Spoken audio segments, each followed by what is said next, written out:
ਕਹਾਣੀ ਕੁਰਬਾਨੀ ਪਿਆਰ ਪਾਰਟ 2। ਉਦਾਸ ਬੈਠੀ ਰੱਜੋ ਦੀ ਨਜ਼ਰ ਸੇਬੂ ਤੇ ਪਈ ਤਾਂ ਉਸਨੂੰ ਵੇਖਦੀ ਹੀ ਰਹਿ ਗਈ। ਸੇਬੂ ਉਸ ਨਾਲ ਪੜ੍ਹਦੇ ਮੁੰਡਿਆਂ ਨਾਲੋਂ ਸਰੀਰ ਪੱਖੋਂ ਕਾਫੀ ਮਜ਼ਬੂਤ ਲੱਗਦਾ ਸੀ। ਸੇਬੂ ਉੱਚਾ ਲੰਬਾ ਗੋਰੇ ਰੰਗ ਵਾਲਾ ਸੀ।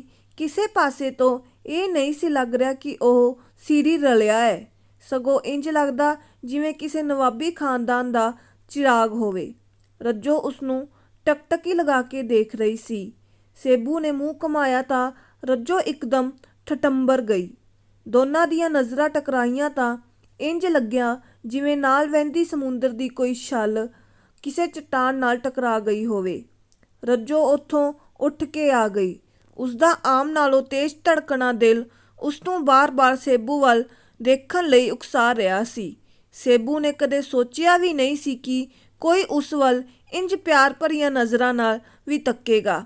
ਸੇਬੂ ਦੇ ਤਾਏ ਚਾਚੇ ਦੀਆਂ ਕੁੜੀਆਂ ਬੇਸ਼ੱਕ ਸੋਹਣੀਆਂ ਸੀ, ਪਰ ਸੇਬੂ ਦੇ ਦਿਲ 'ਚ ਇੱਕ ਚਿਹਰਾ ਛਿਪਿਆ ਸੀ ਜਿਸਨੂੰ ਚਾਹ ਕੇ ਵੀ ਉਹ ਅੱਖਾਂ ਭਰ ਕੇ ਕਦੇ ਦੇਖ ਨਹੀਂ ਸੀ ਸਕਿਆ। ਉਸਨੂੰ ਹਮੇਸ਼ਾ ਡਰ ਰਹਿੰਦਾ ਸੀ ਕਿ ਜੇਕਰ ਉਹ ਦੇਖਦਾ ਵੀ ਫੜਿਆ ਗਿਆ ਤਾਂ ਸ਼ਾਇਦ ਉਸਦਾ ਸਿਰ ਧੜ ਨਾਲੋਂ ਵੱਖ ਕਰ ਦਿੱਤਾ ਜਾਵੇਗਾ। ਇਸ ਲਈ ਉਸਨੇ ਕਦੇ ਹਿੰਮਤ ਵੀ ਨਹੀਂ ਸੀ ਕੀਤੀ। ਦੂਸਰਾ, ਉਸਨੂੰ ਪਤਾ ਸੀ ਕਿ ਉਸਦਾ ਵਿਆਹ ਉਸਦੇ ਸ਼ਰੀਕੇ 'ਚ ਹੀ ਹੋਣਾ ਹੈ। ਫਿਰ ਦਿਲ ਨੂੰ ਝੂਠੀਆਂ ਉਮੀਦਾਂ ਕਿਉਂ ਦੇਣੀਆਂ? ਪਰਾਇਆਂ 'ਚ ਵਿਆਹ ਸ਼ਰੀਕੇ 'ਚ ਹੀ ਕਰ ਦਿੱਤੇ ਜਾਂਦੇ ਨੇ, ਪਰ ਦਿਲ 'ਤੇ ਤਾਂ ਕਿਸੇ ਦਾ ਜ਼ੋਰ ਨਹੀਂ ਚੱਲਦਾ। ਇਹ ਤਾਂ ਕਦੇ ਵੀ ਕਿਸੇ ਵੀ ਲਈ ਧੜਕਣਾ ਸ਼ੁਰੂ ਕਰ ਦਿੰਦਾ ਏ ਤੇ ਫਿਰ ਉਸ ਤੋਂ ਬਗੈਰ ਜਿਉਣਾ ਮੰਨਦਾ ਹੀ ਨਹੀਂ। ਕੁਛ ਅਜਿਹਾ ਹੀ ਹੋਇਆ ਸੀ ਪਰਾਇਆਂ ਦੇ ਸੇਬੂ ਨਾਲ। ਬਚਪਨ ਤੋਂ ਰੱਜੋ ਨੂੰ ਦੇਖਦਾ ਆ ਰਿਹਾ ਸੀ। ਦਿਲ 'ਚ ਰੱਜੋ ਦੀ ਖਾਸ ਥਾਂ ਸੀ। ਚਾਹ ਕੇ ਵੀ ਉਹ ਥਾਂ ਕਿਸੇ ਹੋਰ ਨੂੰ ਨਹੀਂ ਦੇ ਸੀ ਪਾ ਰਿਹਾ। ਛੋਟਾ ਹੁੰਦਾ ਸੋਚਦਾ ਰਹਿੰਦਾ ਸੀ ਕਿ ਪੜ੍ਹ ਲਿਖ ਕੇ ਵੱਡਾ ਹੋ ਕੇ ਜਦੋਂ ਰੱਜੋ ਦੇ ਮਾਮਿਆਂ ਬਰਾਬਰ ਹੋ ਜਾਵਾਂਗਾ ਤਾਂ ਰੱਜੋ ਨਾਲ ਵਿਆਹ ਕਰਵਾਵਾਂਗਾ।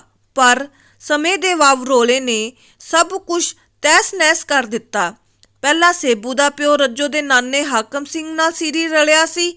ਮਾੜੀ ਕਿਸਮਤ ਪਤਾ ਨਹੀਂ ਕਿਸ ਰੋਗ ਨੇ ਘੇਰਾ ਪਾ ਲਿਆ ਕਿ ਹਫ਼ਤੇ ਦੇ ਅੰਦਰ ਅੰਦਰ ਮੁਹੰਮਦ ਵਸੀਮ ਤੋਂ ਮਿੱਟੀ ਦੀ ਢੇਰੀ ਹੇਠ ਦੱਬ ਕੇ ਬੀਤਿਆ ਬਣ ਗਿਆ। ਉਸਦੀ ਥਾਂ ਤੇ ਕੰਮ ਕਰਨਾ ਪੈ ਗਿਆ ਸੇਬੂ ਨੂੰ। ਬਚਪਨ ਤੋਂ ਹੀ ਭਾਰੀ ਜ਼ਿੰਮੇਵਾਰੀ ਦੇ ਨਾਲ ਨਾਲ ਸਭ ਰੀਝਾਂ ਸੁਪਨੇ ਖੇਤਾਂ ਦੀ ਮਿੱਟੀ ਵਾਂਗ ਪੈਰਾਂ ਹੇਠ ਮਧੋਲ ਗਏ। ਉਦੋਂ ਤੋਂ ਹੀ ਉਸਨੇ ਰੱਜੋ ਵੱਲ ਵੇਖਣਾ ਹੀ ਬੰਦ ਕਰ ਦਿੱਤਾ ਸੀ। ਪਰ ਵੱਡੇ ਸਰਦਾਰਾਂ ਦੀ ਦੋਹਤੀ ਇੰਜ ਭਰੀਆਂ ਨਜ਼ਰਾਂ ਨਾਲ ਉਸ ਵੱਲ ਤੱਕੇਗੀ, ਇਹ ਉਸਨੇ ਸੁਪਨੇ ਵਿੱਚ ਵੀ ਨਹੀਂ ਸੀ ਸੋਚਿਆ। ਸੇਬੂ ਦੇ ਦਿਲ 'ਚ ਫੇਰ ਤੋਂ ਤੂਫਾਨ ਉੱਠਣੇ ਸ਼ੁਰੂ ਹੋ ਗਏ। ਰੱਜੋ ਦੀਆਂ ਅੱਖਾਂ ਉਸਨੂੰ ਸੁੱਤੇ ਪਏ ਵੀ ਦਿਖਦੀਆਂ ਰਹਿੰਦੀਆਂ। ਹੁਣ ਤਾਂ ਉਹਨਾਂ ਨਜ਼ਰਾਂ ਨੇ ਇਸ ਤਰੀਕੇ ਤੱਕਿਆ ਸੀ ਕਿ ਤੂਫਾਨ ਉੱਠਣੇ ਲਾਜ਼ਮੀ ਸੀ। ਦਿਨ ਲੰਘਦੇ ਗਏ ਤੇ ਨਜ਼ਰਾਂ ਦੇ ਟਕਰਾਅ ਆਮ ਹੋ ਗਏ। ਕਦੇ ਕਦੇ ਬੁੱਲ੍ਹਾਂ 'ਤੇ ਇੱਕ ਨਿੱਕੀ ਜਿਹੀ ਮੁਸਕਾਨ ਵੀ ਹੁੰਦੀ। ਰੱਜੋ ਸੋਚਦੀ ਸੀ ਕਿ ਸੇਬੂ ਉਸਨੂੰ ਜ਼ਰੂਰ ਕਹੇਗਾ। ਉਸਦੀ ਤੱਕਣੀ ਤੋਂ ਭਾਵੇਂ ਦਿਲ ਦਾ ਹਾਲ ਬਾਖੂਬੀ ਬਿਆਨ ਹੋ ਰਿਹਾ ਸੀ, ਪਰ ਰੱਜੋ ਸੇਬੂ ਦੇ ਮੂੰਹੋਂ ਸੁਣਨਾ ਚਾਹੁੰਦੀ ਸੀ। ਪਰ ਸੇਬੂ ਨੂੰ ਪਤਾ ਨਹੀਂ ਕੀ ਡਰ ਸੀ ਕਿ ਉਹ ਕੁਛ ਬੋਲ ਹੀ ਨਾ ਪਾਉਂਦਾ। ਤਮਾਮ ਕੋਸ਼ਿਸ਼ਾਂ ਦੇ ਬਾਅਦ ਵੀ ਜਦੋਂ ਸੇਬੂ ਨੇ ਚੁੱਪ ਨਾ ਤੋੜੀ ਤਾਂ ਰੱਜੋ ਦੇ ਖੁਰਾਫਾਂਤੀ ਦਿਮਾਗ 'ਚ ਇੱਕ ਤਰਕੀਬ ਸੁੱਝੀ। ਦੁਪਹਿਰ ਵੇਲੇ ਜਦੋਂ ਸਭ ਕੰਮਾਂ 'ਚ ਰੁੱਝੇ ਹੋਏ ਸੀ ਤੇ ਰੱਜੋ ਨੂੰ ਪਤਾ ਸੀ ਕਿ ਸੇਬੂ ਵਾੜੇ ਦੇ ਪਿਛਲੇ ਪਾਸੇ ਮੋਟਰ ਵੱਲ ਹੀ ਹੋਵੇਗਾ, ਤਾਂ ਉਹ ਚੁੱਪਚਾਪ ਘਰੋਂ ਸ਼ਹੀਦਾਂ ਦੇ ਮੱਥਾ ਟੇਕਣ ਦਾ ਬਹਾਨਾ ਲਾ ਕੇ ਖਿਸਕ ਗਈ। ਸੇਬੂ ਮੋਟਰ 'ਤੇ ਨਹਾ ਰਿਹਾ ਸੀ। ਕੱਪੜੇ ਉਹਦੇ ਬਾਹਰ ਪਏ ਸੀ ਤੇ ਆਪ ਉਹ ਪਾਣੀ 'ਚ ਵੜਿਆ ਸੀ। ਰੱਜੋ ਨੂੰ ਪਤਾ ਨਹੀਂ ਕੀ ਸੁੱਝੀ ਕਿ ਉਹ ਪਿੱਛਿਓਂ ਆ ਕੇ ਪਾਣੀ 'ਚ ਵੜ ਗਈ। ਸੇਬੂ ਨੇ ਜਦੋਂ ਇੰਜ ਰੱਜੋ ਨੂੰ ਦੇਖਿਆ ਤਾਂ ਇੱਕ ਵਾਰ ਤਾਂ ਉਹ ਡਰ ਗਿਆ। ਉਹ ਬਾਹਰ ਨਿਕਲਣ ਲੱਗਿਆ ਤਾਂ ਰੱਜੋ ਨੇ ਬਾਹੋਂ ਫੜ ਖਿੱਚ ਲਿਆ। ਬੋਲਣ ਦੀ ਹਿੰਮਤ ਨਹੀਂ ਕਰ ਸਕਦਾ ਤਾਂ ਘੱਟੋ ਘੱਟ ਸੁਣਨ ਦੀ ਹਿੰਮਤ ਤਾਂ ਰੱਖ ਲਾ। ਕੋਈ ਆ ਜੂਗਾ। ਹੜਬੜਾਹਟ 'ਚ ਸੇਬੂ ਦਾ ਸੰਗ ਸੁੱਕ ਗਿਆ ਤੇ ਉਹ ਇੰਨਾ ਕੀ ਬੋਲ ਸਕਿਆ। ਰੱਜੋ ਨੇ ਉਹਦਾ ਹੱਥ ਫੜਿਆ ਸੀ ਤੇ ਉਸੇ ਹੱਥ ਨੂੰ ਚੁੰਮ ਕੇ ਰੱਜੋ ਨੇ ਪਿਆਰ ਦਾ ਇਜ਼ਹਾਰ ਕਰ ਦਿੱਤਾ ਸੀ। ਸੇਬੂ ਦਾ ਦਿਲ ਜ਼ੋਰਾਂ ਨਾਲ ਧੜਕ ਰਿਹਾ ਸੀ। ਮੋਟਰ ਦੇ ਠੰਡੇ ਪਾਣੀ 'ਚ ਹੋਣ ਦੇ ਬਾਵਜੂਦ ਵੀ ਸੇਬੂ ਦਾ ਸਰੀਰ ਗਰਮ ਭਾਫ ਛੱਡ ਰਿਹਾ ਸੀ। ਰੱਜੋ ਹੌਲੀ ਹੌਲੀ ਖਿਸਕ ਕੇ ਸੇਬੂ ਦੇ ਨੇੜੇ ਆ ਗਈ ਤੇ ਉਸਦੇ ਚਿਹਰੇ ਦੇ ਕੋਲ ਜਾ ਕੇ ਉਹਦੇ ਸਾਹਾਂ ਨੂੰ ਆਪਣੇ ਸਾਹਾਂ ਨਾਲ ਮਹਿਸੂਸ ਕਰਦੇ ਹੋਏ ਬੋਲੀ, ਹੁਣ ਤਾਂ ਕਹਿ ਦੇ ਜਾਂ ਇਸ ਤੋਂ ਵੀ ਜ਼ਿਆਦਾ ਨੇੜੇ ਆਵਾਂ।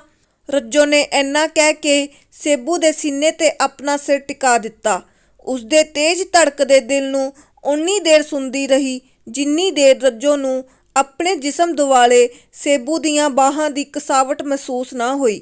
ਰੱਜੋ ਨੇ ਸੇਬੂ ਦੀਆਂ ਅੱਖਾਂ 'ਚ ਤੱਕਿਆ ਤਾਂ ਉਹਨਾਂ ਅੱਖਾਂ 'ਚ ਆਪਣੇ ਲਈ ਬੇਇਮਤਹਾ ਪਿਆਰ ਨਜ਼ਰ ਆਇਆ। ਸੇਬੂ ਤੋਂ ਵੀ ਆਪਣਾ ਆਪ ਸੰਭਾਲਿਆ ਨਾ ਗਿਆ। ਰੱਜੋ ਦੇ ਗਿੱਲੇ ਪਿੰਡੇ ਨੂੰ ਆਪਣੇ ਨਾਲ ਜੁੜਿਆ ਮਹਿਸੂਸ ਕਰਕੇ ਸੇਬੂ ਜਿਉਂ ਹੀ ਰੱਜੋ ਦੇ ਚਿਹਰੇ ਦੇ ਨਜ਼ਦੀਕ ਆਇਆ ਤਾਂ ਇੱਕੋ ਝਟਕੇ ਨਾਲ ਰੱਜੋ ਦੂਰ ਹਟ ਗਈ ਤੇ ਪਾਣੀ ਵਿੱਚੋਂ ਬਾਹਰ ਨਿਕਲਦੀ ਹੋਈ ਇੰਨਾ ਕੁ ਬੋਲੀ, ਤਾਰਿਆਂ ਦੀ ਛਾਵੇਂ ਪਿਛਲੀ ਗਲੀ ਵਿੱਚ ਆ ਜਾਵੀਂ।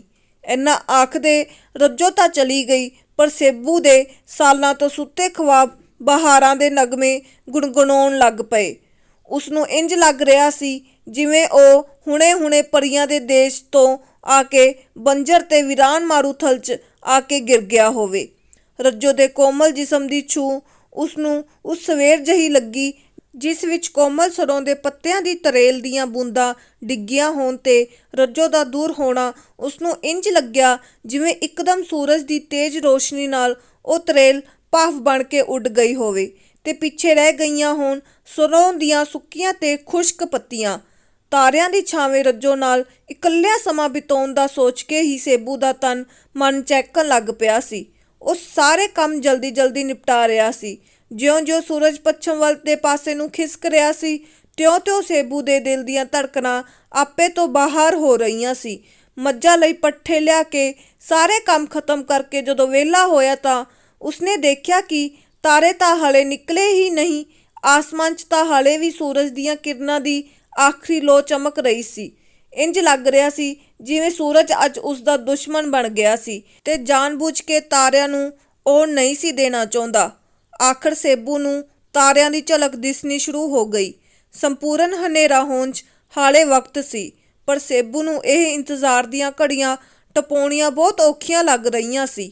ਘਰ ਤੋਂ ਬੀਹੀ ਤੱਕ ਦੇ ਕਈ ਚੱਕਰ ਲਾ ਚੁੱਕਿਆ ਸੀ, ਪਰ ਰੱਜੋ ਕਿਤੇ ਨਜ਼ਰ ਨਾ ਆਈ। ਸੇਬੂ ਦਾ ਦਿਲ ਬਹਿਣ ਲੱਗ ਗਿਆ। ਕੁਝ ਕੁ ਘੜੀਆਂ ਪਹਿਲਾਂ ਜਿੱਥੇ ਉਹਨੂੰ ਚਾਅ ਚੜਿਆ ਪਿਆ ਸੀ, ਉਹਨੂੰ ਲੱਗਦਾ ਸੀ ਕਿ ਰੱਬ ਨੇ ਉਹਦੇ ਸਬਰ ਦਾ ਫਲ ਦੇ ਦਿੱਤਾ ਸੀ, ਪਰ ਹੁਣ ਉਹਨੂੰ ਲੱਗ ਰਿਹਾ ਸੀ ਕਿ ਇਹ ਮਾਰੂਥਲ ਅੰਨ੍ਹੇਵਾਹ ਭੱਜਦੇ ਹੋਏ ਪਿਆਸੇ ਲਈ ਮ੍ਰਿਗ ਤ੍ਰਿਸ਼ਨਾ ਤੋਂ ਵੱਧ ਕੇ ਹੋਰ ਕੁਝ ਵੀ ਨਹੀਂ ਸੀ। ਉਹਦਾ ਦਿਲ ਮੰਨ ਚੁੱਕਿਆ ਸੀ ਕਿ ਰੱਜੋ ਨੇ ਸ਼ਾਇਦ ਉਸ ਨਾਲ ਕੋਈ ਭੈੜਾ ਮਜ਼ਾਕ ਕੀਤਾ ਸੀ। ਹਨੇਰੇ 'ਚ ਉਹ ਕੰਧ ਦਾ ਢੋਹ ਲਾ ਕੇ ਖੜਾ ਸੀ ਤੇ ਜਾਣ ਹੀ ਲੱਗਿਆ ਸੀ ਕਿ ਉਹਨੂੰ ਵੱਡੇ ਸਰਦਾਰਾਂ ਦੇ ਘਰ ਦਾ ਪਿਛਲੀ ਗਲੀ ਵੱਲ ਦਾ ਬੂਹਾ ਖੁੱਲ੍ਹਦਾ ਦਿਸਿਆ ਤੇ ਫਿਰ ਇੱਕ ਪਰਛਾਵਾਂ ਦਿਸਿਆ। ਉਹ ਪਰਛਾਵੇਂ ਨੂੰ ਪਹਿਚਾਨਣਾ ਮੁਸ਼ਕਿਲ ਨਹੀਂ ਸੀ। ਸੇਬੂ ਦੇ ਦਿਲ ਦਿਮਾਗ 'ਚ ਇਹ ਪਰਛਾਵਾਂ ਇਸ ਕਦਰ ਵਸਿਆ ਸੀ ਕਿ ਅੱਖਾਂ ਬੰਦ ਕਰਕੇ ਵੀ ਉਹ ਇਹਨੂੰ ਪਹਿਚਾਨ ਸਕਦਾ ਸੀ। ਸਾਹਮਣੇ ਰੱਜੋ ਨੂੰ ਦੇਖ ਕੇ ਵੀ ਉਹ ਅੱਗੇ ਵਧਣ ਦੀ ਹਿੰਮਤ ਨਹੀਂ ਸੀ ਕਰ ਪਾ ਰਿਹਾ। ਆਖਰ ਸੇਬੂ ਅੱਗੇ ਵਧਿਆ ਤਾਂ ਰੱਜੋ ਨੇ ਹੱਥ ਫੜ ਕੇ ਉਸਨੂੰ ਆਪਣੇ ਵੱਲ ਖਿੱਚ ਲਿਆ। ਥੋੜਾ ਛੇਤੀ ਨਹੀਂ ਤੁਰ ਸਕਦਾ, ਕੋਈ ਦੇਖ ਲਵੇ ਜੇ ਆਪਾਂ ਨੂੰ, ਚੱਲ ਜਲਦੀ ਅੰਦਰ ਆ।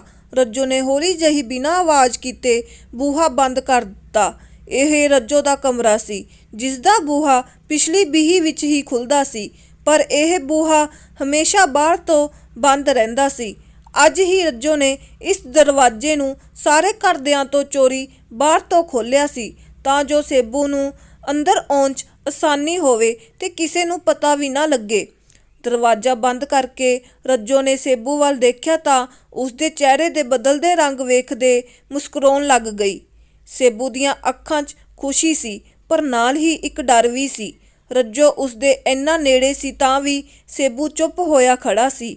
ਰੱਜੋ ਨੇ ਜਿਉਂ ਹੀ ਸੇਬੂ ਦਾ ਹੱਥ ਫੜਿਆ ਤਾਂ ਸੇਬੂ ਦੇ ਬਰਫ਼ ਜਿਹੇ ਠੰਡੇ ਹੱਥਾਂ 'ਚ ਕੰਬਣੀ ਜਿਹੀ ਛਿੜ ਗਈ। ਥੋੜ੍ਹੀ ਹਿੰਮਤ ਕਰਕੇ ਉਹਨੇ ਰੱਜੋ ਨੂੰ ਲੱਕ ਤੋਂ ਫੜ ਕੇ ਆਪਣੇ ਹੋਰ ਨਜ਼ਦੀਕ ਖਿਸਕਾ ਲਿਆ ਤੇ ਰੱਜੋ ਵੱਲ ਦੇਖਦੇ ਕਿਹਾ, ਮੈਨੂੰ ਯਕੀਨ ਨਹੀਂ ਆਉਂਦਾ ਰੱਜੋ। ਸੇਬੂ ਦੀਆਂ ਅੱਖਾਂ 'ਚ ਦੇਖਦੇ ਹੋਏ ਰੱਜੋ ਨੇ ਉਸਨੂੰ ਘੁੱਟ ਕੇ ਗਲ ਵਕੜੀ ਪਾ ਕੇ ਕਿਹਾ, ਹੁਣ ਆਇਆ ਯਕੀਨ। ਸੇਬੂ ਨੇ ਰੱਜੋ ਨੂੰ ਬਾਹਾਂ 'ਚ ਹੋਰ ਕੱਸ ਲਿਆ। ਕਿੰਨਾ ਹੀ ਚਿਰ ਬਿਨਾਂ ਕੁਝ ਵੀ ਬੋਲੇ ਇੱਕ ਦੂਜੇ ਦੀਆਂ ਧੜਕਣਾਂ ਨੂੰ ਸੁਣਦੇ ਹੋਏ ਉੱਥੇ ਹੀ ਖੜੇ ਰਹੇ। ਰੱਜੋ ਦੇ ਸਾਹਾਂ ਦੀ ਹਲਕੀ ਜਿਹੀ ਆਵਾਜ਼ ਵੀ ਸੇਬੂ ਨੂੰ ਆਪਣੇ ਸੀਨੇ ਤੇ ਮਹਿਸੂਸ ਹੋ ਰਹੀ ਸੀ। ਸੇਬੂ ਰੱਜੋ ਦੇ ਨਾਲ ਪੜ੍ਹਦੇ ਕਾਨਿਆਂ ਜਿਹੇ ਮੁੰਡਿਆਂ ਵਰਗਾ ਨਹੀਂ ਸੀ। ਛੋਟੀ ਉਮਰੇ ਕੰਮ 'ਚ ਪਏ ਹੋਣ ਕਰਕੇ ਉਸਦੇ ਜਿਸਮ ਦੇ ਹਰ ਹਿੱਸੇ 'ਚ ਸਖਤੀ ਸੀ। ਉਸਦੇ ਹੱਥਾਂ ਦੀ ਪਕੜ ਮਜ਼ਬੂਤ ਸੀ। ਜਿੰਨਾ ਉਹ ਰੱਜੋ ਨੂੰ ਆਪਣੇ ਨਾਲ ਘੁੱਟਦਾ, ਰੱਜੋ ਦਾ ਦਿਲ ਓਨੀ ਹੀ ਤੇਜ਼ੀ ਨਾਲ ਧੜਕ ਰਿਹਾ ਸੀ। ਆਖਰ ਬਾਹਰ ਹੋਏ ਖੜਾਕ ਨਾਲ ਦੋਵੇਂ ਇੱਕ ਦੂਜੇ ਤੋਂ ਅਲੱਗ ਹੋਏ। ਇੱਕ ਵਾਰ ਤਾਂ ਸੇਬੂ ਡਰ ਗਿਆ। ਸੇਬੂ ਕੁਝ ਬੋਲਣ ਚਾਹੁੰਦਾ ਸੀ, ਪਰ ਰੱਜੋ ਨੇ ਆਪਣੇ ਹੱਥ ਸੇਬੂ ਦੇ ਬੁੱਲ੍ਹਾਂ ਉੱਪਰ ਰੱਖ ਕੇ ਉਸਨੂੰ ਚੁੱਪ ਕਰਵਾ ਦਿੱਤਾ। ਪੈਰ ਚਾਲ ਦੀ ਆਵਾਜ਼ ਆਈ। ਕਮਰੇ ਤੋਂ ਦੂਰ ਨੂੰ ਜਾ ਰਹੀ ਸੀ। ਆਵਾਜ਼ ਥੋੜ੍ਹੀ ਦੇਰ ਮਗਰੋਂ ਉਹੀ ਆਵਾਜ਼ ਫੇਰ ਤੋਂ ਕਮਰੇ ਵੱਲ ਦੇ ਪਾਸੇ ਨੂੰ ਆਉਂਦੀ ਸੁਣਾਈ ਦਿੱਤੀ। ਫੇਰ ਕਿਸੇ ਕਮਰੇ ਦਾ ਬੂਹਾ ਖੁੱਲ੍ਹਿਆ ਤੇ ਉਸ ਤੋਂ ਮਗਰੋਂ ਸੰਪੂਰਨ ਚੁੱਪ ਪਸਰ ਗਈ। ਰੱਜੋ ਨੇ ਸੇਬੂ ਦੇ ਕੰਨ 'ਚ ਫਸਫਸਾਉਂਦੇ ਹੋਏ ਕਿਹਾ ਕਿ ਰਾਤ ਨੂੰ ਕਈ ਵਾਰੀ ਨਾਨਾ ਜੀ ਬਾਥਰੂਮ ਕਰਨ ਲਈ ਉੱਠਦੇ ਨੇ, ਇਸ ਲਈ ਡਰਨ ਦੀ ਕੋਈ ਲੋੜ ਨਹੀਂ। ਇੱਥੇ ਕੋਈ ਨਹੀਂ ਆਉਣ ਵਾਲਾ। ਸੇਬੂ ਨੇ ਲੰਬਾ ਸਾਹ ਲਿਆ ਤੇ ਰੱਜੋ ਦੇ ਕੰਨ 'ਚ ਹੌਲੀ ਜਿਹੀ ਆਵਾਜ਼ 'ਚ ਪੁੱਛਿਆ, ਤੈਨੂੰ ਡਰ ਨਹੀਂ ਲੱਗਦਾ? ਤੂੰ ਨਾਲ ਹੈ ਤਾਂ ਕਾਹਦਾ ਡਰ? ਰੱਜੋ ਨੇ ਇੰਨਾ ਕਹਿ ਕੇ ਉਸਨੂੰ ਆਪਣੇ ਨਾਲ ਆਪਣੇ ਮੰਜੇ ਤੇ ਹੀ ਲੈ ਆਈ। ਇੱਕ ਦੂਜੇ ਦੀਆਂ ਅੱਖਾਂ 'ਚ ਦੇਖਦੇ ਹੋਏ ਇੱਕ ਦੂਜੇ 'ਚ ਖੋਏ ਕਦੋਂ ਮੰਜੇ ਤੇ ਇੱਕ ਦੂਜੇ ਦੀਆਂ ਬਾਹਾਂ 'ਚ ਲਿਪਟ ਗਏ, ਪਤਾ ਵੀ ਨਾ ਲੱਗਿਆ। ਰੱਜੋ ਸੇਬੂ ਨੂੰ ਇੰਝ ਲਿਪਟੀ ਸੀ ਜਿਵੇਂ ਕੋਈ ਵੇਲ ਵਲੇਵੇ ਖਾਂਦੀ ਰੁੱਖ ਤੇ ਲਿਪਟੀ ਹੋਵੇ। ਪਹਿਲੀ ਮੁਲਾਕਾਤ ਸੀ ਤੇ ਦਿਲ ਦੋਵਾਂ ਦਾ ਕਾਬੂ ਤੋਂ ਬਾਹਰ ਸੀ। ਇੱਕ ਦੂਜੇ ਨੂੰ ਟੋਹਦੇ ਜਾਂਦੇ ਤੇ ਇੱਕ ਇੱਕ ਕਰਕੇ ਪਰਤਾਂ ਖੁੱਲ੍ਹਦੀਆਂ ਗਈਆਂ। ਨਿੱਕੇ ਜਿਹੇ ਕਮਰੇ 'ਚ ਜਿਵੇਂ ਇੱਕ ਅਲੱਗ ਹੀ ਦੁਨੀਆ ਬਣ ਗਈ ਸੀ। ਪਿਆਰ ਨਾਲ ਲਬਰੇਜ਼, ਜਿੱਥੇ ਪਿਆਰ ਤੋਂ ਬਿਨਾਂ ਕੁਝ ਵੀ ਨਹੀਂ ਸੀ। ਕੁਝ ਹਲਚਲਾਂ 'ਚ ਜਿਸਮ ਦੇ ਅਣਛੋਹੇ ਹਿੱਸਿਆਂ 'ਚ ਬੇਚੈਨੀ ਪੈਦਾ ਕਰ ਰਹੀਆਂ ਸੀ। ਉਹਨਾਂ ਨੂੰ ਕਾਬੂ ਕਰਨਾ ਮੁਸ਼ਕਿਲ ਹੋ ਰਿਹਾ ਸੀ। ਪਹਿਲੇ ਪਿਆਰ ਦੀ ਪਹਿਲੀ ਬਰਸਾਤ 'ਚ ਦੋਵੇਂ ਭਿੱਜਣਾ ਚਾਹੁੰਦੇ ਸੀ। ਅਲੜ ਤੇ ਅਣਜਾਣ ਹੋਣ ਕਰਕੇ ਅੱਗੇ ਵਧਣ ਤੋਂ ਦੋਵੇਂ ਹੀ ਡਰ ਰਹੇ ਸੀ। ਦੋਵੇਂ ਪਾਸੇ ਹਰ ਇੱਕ ਅਹਿਸਾਸ ਨਵਾਂ ਸੀ। ਭਾਵਨਾਤਮਕ, ਸਰੀਰਕ, ਸਭ ਕੁਝ ਦੋਵਾਂ ਲਈ ਨਵਾਂ ਸੀ। ਪਹਿਲੀ ਵਾਰ ਦੋ ਜਵਾਨ ਸਰੀਰਾਂ ਨੇ ਇੱਕ ਦੂਜੇ ਨੂੰ ਛੋਹਿਆ ਸੀ। ਜਿੱਥੇ ਜਿਸਮਾਨੀ ਪਰਦੇ ਹਟਦੇ ਗਏ, ਉੱਥੇ ਹੀ ਭਾਵਨਾਤਮਕ ਪਰਤਾਂ ਵੀ ਉੱਧੜਦੀਆਂ ਗਈਆਂ। ਹੌਲੀ ਹੌਲੀ ਸੇਬੂ ਨੇ ਰੱਜੋ ਨੂੰ ਆਪਣੀ ਬਚਪਨ ਦੀ ਚਾਹਤ ਬਾਰੇ ਦੱਸਿਆ। ਉਹਨੇ ਦੱਸਿਆ ਕਿ ਬੇਸ਼ੱਕ ਉਹਦੇ ਸਾਹਮਣੇ ਹੋਣ ਤੇ ਉਹ ਮੁੱਖ ਫੇਰ ਲੈਂਦਾ ਸੀ, ਪਰ ਉਹਦੇ ਦਿਲ 'ਚ ਸਿਰਫ ਰੱਜੋ ਦਾ ਚਿਹਰਾ ਹੀ ਵਸਿਆ ਸੀ। ਤੈਨੂੰ ਪਤਾ ਹੈ ਰੱਜੋ, ਮੈਨੂੰ ਲੱਗਦਾ ਮੇਰੇ ਅੱਲਾ ਪਾਕ ਨੇ ਮੈਨੂੰ ਤੂੰ ਸਭ ਤੋਂ ਬੇਸ਼ਕੀਮਤੀ ਤੋਹਫਾ ਦਿੱਤਾ ਹੈ। ਮੇਰੀਆਂ ਪੰਜੇ ਪੈਰ ਦੀਆਂ ਨਮਾਜ਼ਾਂ 'ਚ ਮੈਂ ਤੈਨੂੰ ਹੀ ਮੰਗਿਆ ਹੈ ਤੇ ਸ਼ਾਇਦ ਇਸੇ ਲਈ ਉਮੀਦ ਖਤਮ ਹੋਣ ਤੋਂ ਬਾਅਦ ਵੀ ਤੂੰ ਮੈਨੂੰ ਮਿਲੀ ਹੈ। ਇੰਨਾ ਪਿਆਰ। ਮਾਣਮੱਤੀ ਰੱਜੋ ਅਚਾਨਕ ਮਿਲੇ ਇਸ ਪਿਆਰ ਨਾਲ ਫੁੱਲੀ ਨਹੀਂ ਸਮਾ ਰਹੀ ਸੀ। ਉਹਨੇ ਸੇਬੂ ਨੂੰ ਪੁੱਛਿਆ, ਫਿਰ ਤੂੰ ਕਦੇ ਕਿਹਾ ਕਿਉਂ ਨਹੀਂ? ਵੱਡੇ ਸਰਦਾਰ ਜੀ ਦੀਆਂ ਅੱਖਾਂ ਦੀ ਕੂਰ ਮੂਹਰੇ ਕੋਈ ਐਕਣ ਦੀ ਜ਼ਰੂਰਤ ਵੀ ਨਹੀਂ ਕਰ ਸਕਦਾ। ਲੈ, ਨਾਨਾ ਜੀ ਤਾਂ ਉਹੀ ਨਹੀਂ ਕਿਸੇ ਨੂੰ ਕੁਝ ਕਹਿੰਦੇ। ਤੂੰ ਦੋਹਤੀ ਆ ਤਾਂ ਤੈਨੂੰ ਲੱਗਦਾ ਹੈ। ਕਦੇ ਮੇਰੀਆਂ ਨਜ਼ਰਾਂ ਨਾਲ ਦੇਖੀ, ਫੇਰ ਪਤਾ ਲੱਗੂ। ਰੱਜੋ ਨੇ ਸੇਬੂ ਨੂੰ ਘੁੱਟ ਕੇ ਆਪਣੇ ਨਾਲ ਲਾਉਂਦੇ ਕਿਹਾ, ਅੱਛਾ ਬਾਬਾ, ਠੀਕ ਹੈ, ਪਰ ਤੂੰ ਨਾਨਾ ਜੀ ਨੂੰ ਵੱਡੇ ਸਰਦਾਰ ਜੀ ਨਾ ਕਿਹਾ ਕਰ, ਮੈਨੂੰ ਵਧੀਆ ਨਹੀਂ ਲੱਗਦਾ। ਹੋਰ ਕੀ ਕਿਹਾ ਕਰਾਂ ਹੁਣ? ਵੱਡੇ ਸਰਦਾਰ ਜੀ ਹੀ ਨੇ। ਇਹਦਾ ਮਤਲਬ ਮੈਂ ਵੀ ਤੇਰੀ ਕੁਛ ਨਹੀਂ ਲੱਗਦੀ ਹਨਾ? ਐਵੇਂ ਕਿਉਂ ਬੋਲਦੀ ਐ? ਫਿਰ ਦੱਸ, ਤੂੰ ਅੱਜ ਤੋਂ ਬਾਅਦ ਨਾਨਾ ਜੀ ਨੂੰ ਵੱਡੇ ਸਰਦਾਰ ਜੀ ਕਹੇਂਗਾ? ਠੀਕ ਆ, ਨਹੀਂ ਕਹਿੰਦਾ, ਪਰ ਤੂੰ ਵੀ ਅੱਜ ਵਰਗੀ ਗੱਲ ਮੁੜ ਕੇ ਨਾ ਕਰੀ। ਮੇਰੇ ਲਈ ਜੋ ਵੀ ਹੈ ਬਸ ਤੂੰ ਹੀ ਹੈ। ਇੰਨਾ ਕਹਿਣ ਤੋਂ ਬਾਅਦ ਦੋਵੇਂ ਇੱਕ ਦੂਜੇ ਦੇ ਸਾਹਾਂ 'ਚ ਇੱਕਮਿਕ ਹੋ ਗਏ। ਪਿਆਰ ਦੇ ਤਾਜ਼ੇ ਅਹਿਸਾਸਾਂ ਨੂੰ ਮਾਣਦੇ ਹੋਏ ਤੇ ਨਿੱਕੀਆਂ ਨਿੱਕੀਆਂ ਗੱਲਾਂ ਕਰਦਿਆਂ ਨੂੰ ਪਤਾ ਹੀ ਨਾ ਲੱਗਿਆ ਕਦੋਂ ਰਾਤ ਲੰਘ ਗਈ ਤੇ ਭੋਰ ਵੇਲਾ ਹੋ ਗਿਆ। ਗੁਰੂ ਘਰ ਤੋਂ ਪਾਠ ਦੀ ਆਵਾਜ਼ ਆਉਣੀ ਸ਼ੁਰੂ ਹੋ ਗਈ ਤੇ ਚਿੱਟਾ ਦਿਨ ਚੜ੍ਹਨ ਤੋਂ ਪਹਿਲਾਂ ਮੂੰਹ ਹਨੇਰੇ 'ਚ ਹੀ ਸੇਬੂ ਨੂੰ ਜਾਣਾ ਪੈਣਾ ਸੀ। ਪੂਰੀ ਰਾਤ ਇਕੱਠਿਆਂ ਬਿਤਾ ਕੇ ਵੀ ਦੋਨਾਂ ਦਾ ਮਨ ਨਹੀਂ ਸੀ ਭਰਿਆ। ਉਂਝ ਵੀ ਇਹ ਤਾਂ ਹਾਲੇ ਸ਼ੁਰੂਆਤ ਸੀ। ਹਾਲੇ ਤਾਂ ਹਜ਼ਾਰਾਂ ਹੀ ਚਾਅ ਦਿਲ 'ਚ ਛੁਪੇ ਹੋਏ ਸੀ ਜੋ ਇੱਕ ਇੱਕ ਕਰਕੇ ਬੇਪਰਦ ਹੋਣੇ ਸੀ। ਸ਼ਾਮ ਨੂੰ ਆਉਣ ਦਾ ਵਾਅਦਾ ਕਰਕੇ ਸੇਬੂ ਚਲਾ ਗਿਆ ਸੀ। ਸੇਬੂ ਨੂੰ ਮਿਲਣ ਤੋਂ ਮਗਰੋਂ ਰੱਜੋ ਦੇ ਚਿਹਰੇ ਤੇ ਅਲੱਗ ਹੀ ਨੂਰ ਸੀ। ਇੰਨੀ ਖੁਸ਼ੀ ਉਸਨੂੰ ਪਹਿਲਾਂ ਕਦੇ ਨਹੀਂ ਹੋਈ ਸੀ। ਹੱਸਦੀ, ਖੁਸ਼ ਹੁੰਦੀ, ਹਰ ਕੰਮ ਖੁਸ਼ੀ-ਖੁਸ਼ੀ ਕਰ ਰਹੀ ਸੀ। ਉਹਦੇ ਲਈ ਮਸਾਂ ਹੀ ਦਿਨ ਖਤਮ ਹੋ ਕੇ ਸ਼ਾਮ ਹੋਈ ਸੀ। ਰਾਤ ਨੂੰ ਉਹਨੇ ਪਿਛਲੀ ਬੀਹੀਵਾਲ ਦਾ ਬੂਹਾ ਖੋਲ੍ਹਿਆ ਤੇ ਸੇਬੂ ਮਿੰਟ 'ਚ ਅੰਦਰ ਆ ਗਿਆ। ਪਿਆਰ ਦੀਆਂ ਨਿੱਕੀਆਂ-ਨਿੱਕੀਆਂ ਗੱਲਾਂ ਤੋਂ ਸ਼ੁਰੂ ਹੋ ਕੇ ਗੱਲਾਂ ਉੱਥੇ ਆ ਕੇ ਰੁਕੀਆਂ ਜਿੱਥੇ ਸਿਰਫ ਅੱਖਾਂ ਤੇ ਹੱਥਾਂ ਦੀ ਛੋਹ ਸਮਝ ਆ ਰਹੀ ਸੀ। ਪਤਾ ਨਹੀਂ ਕਿਵੇਂ ਉਹਨਾਂ ਦੇ ਦਿਲ ਤੇ ਜਿਸਮ ਜਿਵੇਂ ਸਦੀਆਂ ਤੋਂ ਇੱਕ ਦੂਜੇ ਨੂੰ ਜਾਣਦੇ ਹੋਣ। ਲੱਗ ਹੀ ਨਹੀਂ ਰਿਹਾ ਸੀ ਕਿ ਇਹ ਉਹਨਾਂ ਦੀ ਦੂਸਰੀ ਮੁਲਾਕਾਤ ਸੀ। ਪਹਿਲੀ ਵਾਰ ਸੇਬੂ ਨੇ ਮੰਜ਼ਿਲ ਵੱਲ ਵਧਣਾ ਸ਼ੁਰੂ ਕੀਤਾ ਸੀ ਤੇ ਰੱਜੋ ਉਸ ਦਾ ਪੂਰਾ ਸਾਥ ਦੇ ਰਹੀ ਸੀ। ਕੁਝ ਕੋਸ਼ਿਸ਼ਾਂ ਦੇ ਬਾਅਦ ਸੇਬੂ ਤੇ ਰੱਜੋ ਇੱਕ ਦੂਜੇ 'ਚ ਸਮਾ ਚੁੱਕੇ ਸੀ। ਰੱਜੋ ਦੀਆਂ ਅੱਖਾਂ 'ਚ ਆਏ ਹੰਝੂਆਂ ਨੇ ਸੇਬੂ ਨੂੰ ਇੱਕ ਵਾਰ ਡਰਾ ਦਿੱਤਾ। ਸੂਖਮ ਜਿਹੇ ਪਲਾਂ 'ਚ ਇਹ ਦਰਦ ਦੇਖ ਕੇ ਸੇਬੂ ਨੂੰ ਲੱਗਿਆ ਕਿ ਉਸਨੇ ਕੁਝ ਗਲਤ ਕੀਤਾ ਹੈ। ਰੱਜੋ ਤੋਂ ਮਾਫੀਆ ਮੰਗਦਾ ਉਹਨੂੰ ਪਿਆਰ ਨਾਲ ਸਹਿਲਾਉਂਦਾ ਰਿਹਾ। ਜਦੋਂ ਰੱਜੋ ਕੁਝ ਸਹਿਜ ਮਹਿਸੂਸ ਕਰਨ ਲੱਗ ਗਈ ਤਾਂ ਆਖਰ ਦੋਵਾਂ ਨੇ ਮੰਜ਼ਿਲ ਸਰ ਕਰ ਹੀ ਲਈ ਤੇ ਪਿਆਰ ਦੇ ਇਸ ਪਹਿਲੇ ਛਰਾਟੇ ਨੂੰ ਦੋਵਾਂ ਨੇ ਰੱਜ ਕੇ ਮਾਣਿਆ। ਉਸ ਰਾਤ ਤੋਂ ਮਗਰੋਂ ਲਗਭਗ ਹਰ ਰਾਤ ਸੇਬੂ ਤੇ ਰੱਜੋ ਦੀ ਇਕੱਠਿਆਂ ਦੀ ਬੀਤ ਰਹੀ ਸੀ। ਪਿਆਰ ਦੇ ਭੇਤ ਗੁੱਝੇ ਨਹੀਂ ਰਹਿੰਦੇ, ਚਾਹੇ ਕਿੰਨਾ ਵੀ ਪਿਆਰ ਨੂੰ ਕੁਝ ਕੋਸਿਆਂ 'ਚ ਲੁਕੋ ਕੇ ਰੱਖੋ। ਇਹ ਭੇਤ ਤਾਂ ਇੱਕ ਦਿਨ ਜਗ ਜ਼ਾਹਿਰ ਹੋ ਹੀ ਜਾਂਦੇ ਨੇ। ਗਰਮੀਆਂ ਤੇ ਸਿਆਲ ਆ ਗਿਆ। ਰੱਜੋ ਤੇ ਸੇਬੂ ਨੇ ਗਰਮੀਆਂ ਤੇ ਬਰਸਾਤਾਂ ਰੱਜ ਕੇ ਹੰਢਾਈਆਂ ਸੀ ਤੇ ਸਿਆਲ ਦਾ ਤਾਂ ਨਿੱਘ ਹੀ ਵੱਖਰਾ ਹੋ ਜਾਂਦਾ ਹੈ ਜੇ ਰਾਤਾਂ ਮਹਿਬੂਬ ਦੀ ਬੁੱਕਲ ਵਿੱਚ ਗੁਜ਼ਰਨ। ਧੁੰਦਾਂ ਨਾਲ ਭਰੀ ਸਿਆਲ ਦੀ ਠੰਡੀ ਰਾਤ ਜਦੋਂ ਸੇਬੂ ਤੇ ਰੱਜੋ ਤਪਦੇ ਅੰਗਿਆਰ ਨੂੰ ਹੱਥਾਂ 'ਚ ਬੋਚ ਰਹੇ ਸੀ, ਉਦੋਂ ਹੀ ਕਿਸੇ ਨੇ ਜ਼ੋਰ ਨਾਲ ਰੱਜੋ ਦੇ ਕਮਰੇ ਦਾ ਬੂਹਾ ਖੜਕਾਇਆ। ਪਹਿਲਾਂ ਦੋਵੇਂ ਜਾਣੇ ਘਬਰਾ ਗਏ, ਫਿਰ ਰੱਜੋ ਨੇ ਦਿਮਾਗ ਤੋਂ ਕੰਮ ਲੈਂਦਿਆਂ ਪਿਛਲੀ ਬੀਹੀ ਦੇ ਬੂਹੇ ਰਾਹੀਂ ਸੇਬੂ ਨੂੰ ਕਮਰੇ 'ਚੋਂ ਬਾਹਰ ਕੱਢਣ ਦਾ ਸੋਚਿਆ। ਉਹਨੇ ਬੂਹਾ ਖੋਲ੍ਹਣ ਦੀ ਕੋਸ਼ਿਸ਼ ਕੀਤੀ ਪਰ ਬੂਹਾ ਬਾਹਰ ਤੋਂ ਬੰਦ ਕਰ ਦਿੱਤਾ ਗਿਆ ਸੀ। ਰੱਜੋ ਨੇ ਸੇਬੂ ਨੂੰ ਕਮਰੇ 'ਚ ਹੀ ਬੂਹੇ ਪਿੱਛੇ ਲੁਕੋ ਕੇ ਦੂਜਾ ਬੂਹਾ ਖੋਲ੍ਹਿਆ ਤਾਂ ਸਾਹਮਣੇ ਨਾਨਾ ਤੇ ਨਾਨੀ ਸੀ। ਪਿੱਛੇ ਮਾਮਾ ਵੀ ਆ ਰਿਹਾ ਸੀ ਪਰ ਉਹਨੂੰ ਨਾਨੇ ਨੇ ਦੂਰ ਹੀ ਰੋਕ ਦਿੱਤਾ। ਨਾਨੀ ਨੇ ਪਿਆਰ ਨਾਲ ਰੱਜੋ ਨੂੰ ਪੁੱਛਿਆ, ਪੁੱਤ ਤੇਰੇ ਨਾਲ ਕਮਰੇ 'ਚ ਕੌਣ ਸੀ? ਨਾ ਨਾਨੀ, ਕੋਈ ਨਹੀਂ ਸੀ, ਮੈਂ ਇਕੱਲੀ ਹੀ ਸੀ। ਮੇਰੀ ਸਿਆਣੀ ਧੀ, ਤੂੰ ਮੈਨੂੰ ਦੱਸ ਦੇ, ਮੈਂ ਤੈਨੂੰ ਕੁਛ ਨਹੀਂ ਕਹਿੰਦੀ। ਨਹੀਂ ਨਾਨੀ, ਕੋਈ ਵੀ ਨਹੀਂ ਸੀ। ਰੱਜੋ ਬੋਲ ਹੀ ਰਹੀ ਸੀ ਕਿ ਉਸਦਾ ਮਾਮਾ ਝੱਟ ਦੇਣੇ ਕਮਰੇ 'ਚ ਆਇਆ ਤੇ ਇੱਧਰ ਉੱਧਰ ਦੇਖਿਆ ਤੇ ਸੇਬੂ ਵੀ ਮਿਲ ਗਿਆ। ਸੇਬੂ ਨੂੰ ਉਸਦਾ ਮਾਮਾ ਕੁੱਟਣ ਹੀ ਲੱਗਿਆ ਸੀ ਪਰ ਰੱਜੋ ਦੇ ਨਾਨੇ ਨੇ ਰੋਕ ਦਿੱਤਾ। ਸੇਬੂ ਨੂੰ ਪਿਆਰ ਨਾਲ ਸਮਝਾਉਂਦੇ ਕਿਹਾ, ਸ਼ੇਰਾ ਆਪਣੇ ਘਰ ਜਾ, ਕੱਲ ਟਾਈਮ ਨਾਲ ਆ ਜਾਵੀਂ, ਅਸੀਂ ਕਿਤੇ ਜਾਣਾ ਹੈ, ਡੰਗਰ ਵੱਛਾ ਸਾਂਭ ਲਈ ਆ ਕੇ। ਰੱਜੋ ਦੇ ਮਾਮੇ ਦਾ ਜਿਵੇਂ ਖੂਨ ਖੋਰ ਰਿਹਾ ਸੀ। ਉਹਦਾ ਵਸ ਚੱਲਦਾ ਤਾਂ ਉਹ ਸੇਬੋ ਦੀ ਲਾਸ਼ ਵੀ ਇਸ ਕਮਰੇ ਤੋਂ ਬਾਹਰ ਨਾ ਜਾਣ ਦਿੰਦਾ। ਉਸਨੂੰ ਸਮਝ ਨਾ ਆਇਆ ਕਿ ਬਾਪੂ ਨੇ ਉਹਨੂੰ ਐਵੇਂ ਕਿਵੇਂ ਜਾਣ ਦੇ ਦਿੱਤਾ। ਰੱਜੋ ਦੇ ਨਾਨੇ ਨੇ ਸਭ ਨੂੰ ਸੌਣ ਲਈ ਕਹਿ ਦਿੱਤਾ ਸੀ। ਸਵੇਰੇ ਹੁੰਦਿਆਂ ਹੀ ਨਾਨੀ ਨੇ ਰੱਜੋ ਨੂੰ ਕਿਹਾ, ਤੂੰ ਸੇਬੋ ਨੂੰ ਪਸੰਦ ਕਰਦੀ ਐ? ਬਹੁਤ ਜ਼ਿਆਦਾ ਨਾਨੀ। ਸਾਡਾ ਵਿਆਹ ਕਰਵਾਉਂਗੇ ਨਾ ਤੁਸੀਂ? ਹਾਂ ਜ਼ਰੂਰ ਪੁੱਤ, ਪਰ ਉਹਦੇ ਲਈ ਤੈਨੂੰ ਆਪਣੇ ਮਾਂ-ਬਾਪ ਕੋਲ ਜਾਣਾ ਪੈਣਾ ਹੈ। ਉੱਥੇ ਹੀ ਤਾਂ ਤੈਨੂੰ ਸੇਬੂ ਵਿਆਹ ਕੇ ਲੈ ਕੇ ਆਊਗਾ। ਆਪਣੀ ਨਾਨੀ ਦੇ ਇਹ ਬੋਲ ਸੁਣ ਕੇ ਰੱਜੋ ਕਪਾਹ ਦੇ ਫੁੱਲ ਵਾਂਗ ਖਿੜ ਗਈ। ਨਾਨਾ ਨਾਨੀ ਤੇ ਰੱਜੋ ਤਿੰਨੇ ਜਣੇ ਰੱਜੋ ਦੇ ਪਿੰਡ ਪਹੁੰਚ ਗਏ।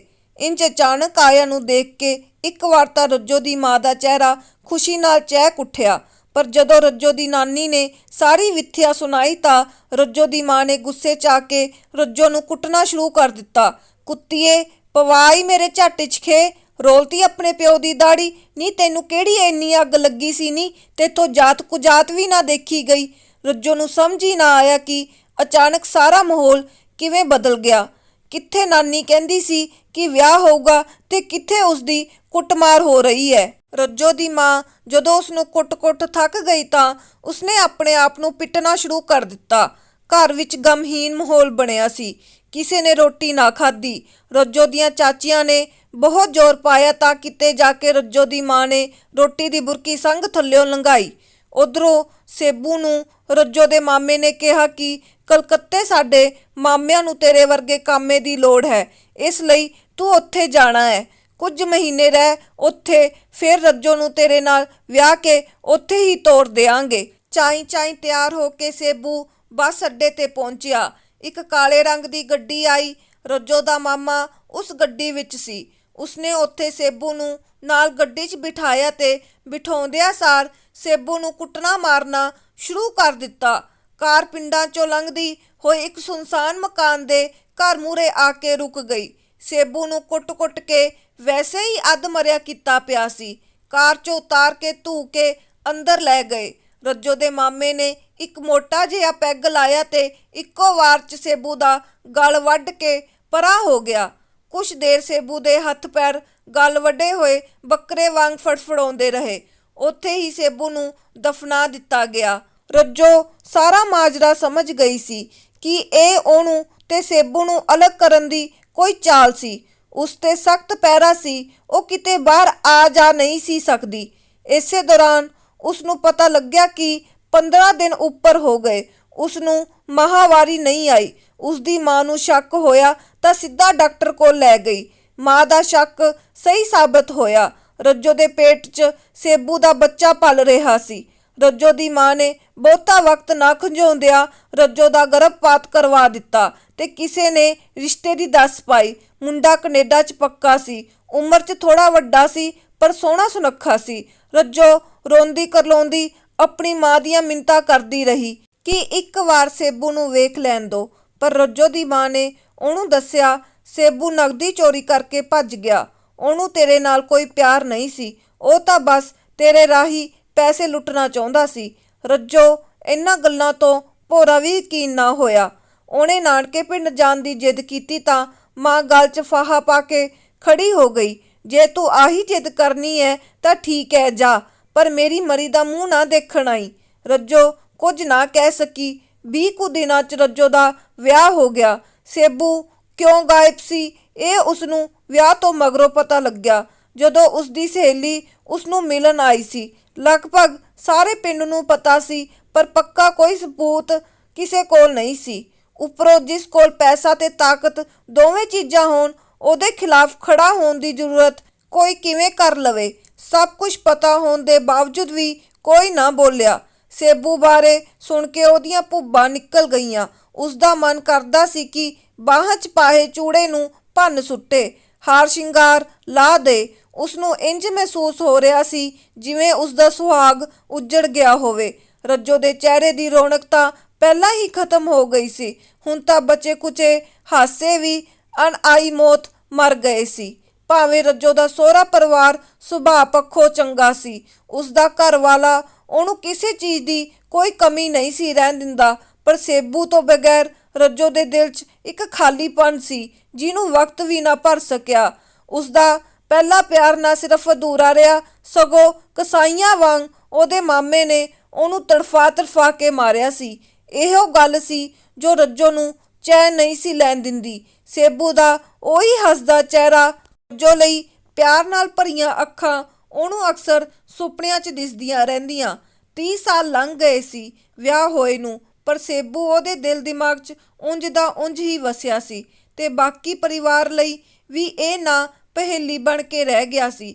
ਜਦੋਂ ਰੱਜੋ ਅਚਾਨਕ ਬੇਸੁੱਧ ਹੋ ਕੇ ਗਿਰ ਗਈ ਸੀ, ਹਸਪਤਾਲ ਨੂੰ ਜਾਂਦਿਆਂ ਇਹੋ ਕਹਿ ਰਹੀ ਸੀ ਕਿ ਮੇਰਾ ਸੇਬੂ ਮੈਨੂੰ ਲੈਣ ਆਇਆ ਹੈ, ਮੈਂ ਚੱਲੀ ਹਾਂ, ਤੇ ਸੱਚਮੁੱਚ ਰੱਜੋ ਹਸਪਤਾਲ 'ਚੋਂ ਮੁੜ ਘਰ ਨਹੀਂ ਪਰਤੀ ਸੀ। 30 ਵਰ੍ਹੇ ਪਹਿਲਾਂ ਜੋ ਪਿਆਰ ਕੁਰਬਾਨ ਹੋਇਆ ਸੀ ਝੂਠੀ ਅਣਖ ਤੇ ਫੋਕੀ ਸ਼ੋਹਰਤ ਖਾਤਰ, ਅੱਜ ਇੱਕਮਿਕ ਹੋਣ ਜਾ ਰਿਹਾ ਸੀ ਕਿਸੇ ਦੂਸਰੀ ਦੁਨੀਆ 'ਚ। ਧੰਨਵਾਦ।